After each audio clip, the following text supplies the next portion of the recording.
તો અગ્નિવીરમાં જોડાવા માંગતા ઉમેદવારો માટે સારા સમાચાર છે। અગ્નિવીરોને ભરતીમાં લાભ માટે વધુ એક વિભાગની જાહેરાત। વન વિભાગની ભરતીમાં અગ્નિવીરોને હવે અનામતનો લાભ મળશે। વનરક્ષકની ભરતીમાં અગ્નિવીરોને 20% અનામતનો લાભ મળશે। અગ્નિવીરો માટે 5 વર્ષની વયમર્યાદામાં પણ છૂટછાટ આપવામાં આવશે। તો અગ્નિવીરોને ભરતીમાં લાભ માટે વધુ એક વિભાગની જાહેરાત છે તે થઈ છે। વનરક્ષકની ભરતીમાં અગ્નિવીરોને 20% અનામતના લાભની વાત છે તે કરવામાં આવી છે। સંવાદદાતા મેહુલ ફોન લાઈન પર જોડાયા છે। મેહુલ, અગ્નિવીરોને ભરતીમાં લાભ માટે વધુ એક વિભાગે જાહેરાત કરી છે, શું વિગત?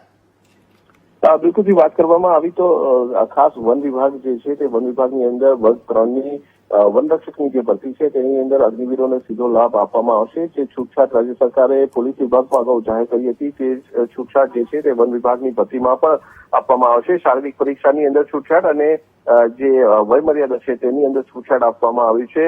વન વિભાગ દ્વારા સત્તાવાર નોટિફિકેશન જે છે તે પણ જાહેર કરી દેવામાં આવ્યું છે। એટલે અગ્નિવીર તરીકે જે નિવૃત્ત થાય છે તેનામાંથી તેમને સરકારી જે ભરતીઓ છે તેની અંદર આ સીધો લાભ પ્રાપ્ત થશે। બિલકુલ મેહુલ, જાણકારી બદલ આભાર।